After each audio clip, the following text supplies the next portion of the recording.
ಈಗ ನೇಹಾ ಅವ್ರಿಗೆ ಪ್ರಾಂಕ್ ಮಾಡ್ತೀರಂತೆ. ನಾನಾ ಏನಕ್ ಮಾಡ್ಲಿ? ಪಾಪ ಒಳಗ್ ಮಗು ಇದೆ, ಆ ಮಗು ನೋಡ್ಕೊಂಡು ನನ್ ಪ್ರಾಂಕ್ನೆಲ್ಲ ಇದ್ ಮಾಡ್ತಾಳ. ಯಾರಿಗಾದ್ರೂ ಪ್ರಾಂಕ್ ಮಾಡಿದ್ರೆ and she nose very well ನಾನು ಇವಾಗ ಇಲ್ಲಿಗೆ ಬಂದಿರೋದು. ಸೊ ನಾನು ಏನೇ ಹೇಳಿದ್ರು ಇದೆಲ್ಲ ಗೊತ್ತಿರತ್ತೆ. ಏನಕ್ಕಂದ್ರೆ ಇದು ಸುಮಾರು ವರ್ಷಗಳಿಂದ ಮಾಡ್ಕೊಂಡ್ ಬಂದಿದೀವಲ್ವಾ. ಸೊ ಇವಾಗ ಅಲ್ಲಿ ಇಂಟರ್ವ್ಯೂ ನಲ್ಲಿ ಇದ್ಯಾ, ಅದಕ್ಕೆ ಹೆಂಗ್ ಮಾತಾಡ್ತಾ ಇದ್ಯಾ ಅಂತ ಕೇಳ್ತಾರೆ. ಚಂದನ್ ಅವ್ರ ಚಂದನ್ ಶೂಟಿಂಗ್ ನಲ್ಲಿ ಇದ್ದಾನೆ, ಹೊಸ ಸೀರಿಯಲ್ ಒಪ್ಕೊಂಡ. ಸೊ ಅದ್ರ ಶೂಟಿಂಗ್ ನಲ್ಲಿ ಇದ್ದಾನೆ. ನೀವು ಡಿಸಿಷನ್ ತಗೊಂಡ್ರೆ ನಾನು ಬೇಡ ಅಂತ. ಬೇಡ, ನಾನು ಯಾರಿಗೂ ಕಾಲ್ ಮಾಡಲ್ಲ, ಆರಾಮಾಗಿ ಕೂತ್ಕೊಂಡು ನೀಲ್ ಟೈಮ್ ಪಾಸ್ ಮಾಡ್ತೀನಿ ಅಂತ. ಫೈನಲಿ ಮಾರ್ನವಿ ಸಿನಿಮಾದ ಬಗ್ಗೆ, ನಿಮ್ಮ ಕ್ಯಾರೆಕ್ಟರ್ ಬಗ್ಗೆ ಏನ್ ಹೇಳ್ತೀರಾ ಅಂತ? ಒಂದ್ ಒಳ್ಳೆ ಕ್ಯಾರೆಕ್ಟರ್, ಒಂದ್ ಒಳ್ಳೆ ಟೀಮ್, ಒಂದ್ ಒಳ್ಳೆ ಫಿಲ್ಮ್.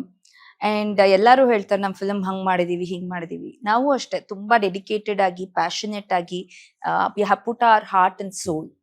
ಬಟ್ ಇದನ್ನ ಯಾಕೆ ವರ್ಕ್ ಮಾಡ್ಬೇಕು, ಯಾಕೆ ಇದು ಥಿಯೇಟರ್ಗೆ ಬಂದು ನೋಡಿ ಅಂತ ಹೇಳೋದು ಅಂತಂದ್ರೆ, ನೀವ್ ಬಂದು ನೋಡಿದಾಗ ನಿಮ್ಮ ದುಡ್ಡಿಗೆ ಮೋಸ ಇಲ್ಲ. That is a promise. So second one is like ಒಳ್ಳೆ ಪ್ಯಾಷನೇಟ್ ಡೈರೆಕ್ಟರ್, ಒಳ್ಳೆ ಪ್ಯಾಷನೇಟ್ ಪ್ರೊಡ್ಯೂಸರ್. ಸೊ ಇವ್ರುಗಳು ಗೆದ್ದಾಗ ನಮ್ಮ ಇಂಡಸ್ಟ್ರಿ ಇನ್ನ ಚೆನ್ನಾಗಿ ಬೆಳೆಯುತ್ತೆ ಅಂತ. ಸೊ ಹಾಗಾಗಿ ನಮ್ಮ ಇಂಡಸ್ಟ್ರಿ ಇವಾಗ ಎಲ್ಲಾರು ಕೇಳ್ತಾ ಇರ್ತಾರೆ ಏನು ಒಳ್ಳೊಳ್ಳೆ ಫಿಲ್ಮ್ಸೇ ಬರಲ್ಲ ಅಂತ. ಬಿಕಾಸ್ ಒಂದ್ ಒಳ್ಳೆ ಪ್ಯಾಷನೇಟ್ ಡೈರೆಕ್ಟರ್ಗೆ ಒಳ್ಳೆ ಬ್ರೇಕ್ ಸಿಕ್ಕಿರಲ್ಲ, ಒಂದ್ ಒಳ್ಳೆ ಪ್ರೊಡ್ಯೂಸರ್ಗೆ ಎಲ್ಲೋ ಒಂದ್ ಕಡೆ ಪ್ರೇಕ್ಷಕರ ಕೈ ಹಿಡ್ದಿರಲ್ಲ. ಮೊನ್ನೆ ನಂದೇ ಆದಂತ ಒಂದ್ ಫಿಲ್ಮು ಯಾವ್ದೋ ಬೇರೆ ಸ್ಟೇಟ್ ನಲ್ಲಿ ಮರೀಚಿ ಬಗ್ಗೆ ಫಿಲ್ಮ್ ಬಗ್ಗೆ ಒಳ್ಳೇದ್ ಮಾತಾಡಿದ್ದಾರೆ. So which hardly like Kannada audience ಅದನ್ನ ನೋಡಿದ್ರು ಅಂತ. ಸೊ ನಮ್ ಬೇರೆ ಸ್ಟೇಟ್ ಅವ್ರು ಹೇಳೋವರೆಗೂ ನಾವ್ ನೋಡ್ಬಾರ್ದಾ? ನೋಡ್ಬೇಕು ತಾನೆ. ಇಟ್ ಇಸ್ ಜಸ್ಟ್ ನೀವೆಲ್ಲೋ ಒಂದ್ ಫಿಲಮ್ ನೋಡಿದ್ರೆ ಒಂದ್ ಬುಕ್ ಓದ್ದಂಗೆ. So you should always give it a try. And watching films will also relax your mind. ಒಂದ್ ಕಾಡೋ ಅಂತ ಫಿಲ್ಮ್ಸ್ ಇರತ್ತೆ, ಒಂದು ಖುಷಿ ಕೊಡೋ ಅಂತ ಫಿಲ್ಮ್ಸ್ ಇರತ್ತೆ. ಇವಾಗ ಕಾಂತಾರ ನೋಡಿದಾಗ ಒಂದ್ ಡಿವೈನ್ ಬರುತ್ತೆ, ಒಂದ್ ಸೂ ಫ್ರಮ್ ಸೋ ನೋಡಿದಾಗ ಒಂದ್ ಖುಷಿ ಕೊಡೋ ಅಂತ ಫಿಲ್ಮ್. ಇದು ಹಾಗೆ ನಿಮ್ಗೆ ಮನ್ಸನ್ನ ಸೆಳೆಯೋ ಅಂತ film.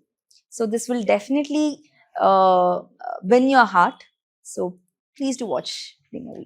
Thank you so much. ಇಷ್ಟೊತ್ತು ನಮ್ಮ ಬಾಸ್ ಟಿವಿ ಜೊತೆ ಒಂದಷ್ಟು ವಿಚಾರಗಳನ್ನ ಹಂಚ್ಕೊಂಡ್ರಿ. ಮಾರ್ನವಿ ಸಿನಿಮಾದ ಬಗ್ಗೆ, ಕ್ಯಾರೆಕ್ಟರ್ ಬಗ್ಗೆ ಒಂದಷ್ಟು ವಿಷಯಗಳನ್ನು ಕೂಡ ತಿಳಿಸ್ಕೊಟ್ರಿ. ಒಳ್ಳೆದಾಗ್ಲಿ, ಮತ್ತಷ್ಟು ಸಿನಿಮಾಗಳು ನಿಮ್ಮ ಬತ್ತಳಿಕೆಯಲ್ಲಿ ಬರಲಿ, ಮತ್ತಷ್ಟು ಆಕ್ಟಿಂಗ್ ಸ್ಕಿಲ್ಸ್ ನಮ್ಮ ಕನ್ನಡಿಗರು ನಿಮ್ಮಲ್ಲಿ ನೋಡ್ಲಿ ಅಂತ ಹೇಳ್ಬಿಟ್ಟು ಕೇಳ್ಕೊಳ್ತಾ ಇದ್ದೀನಿ.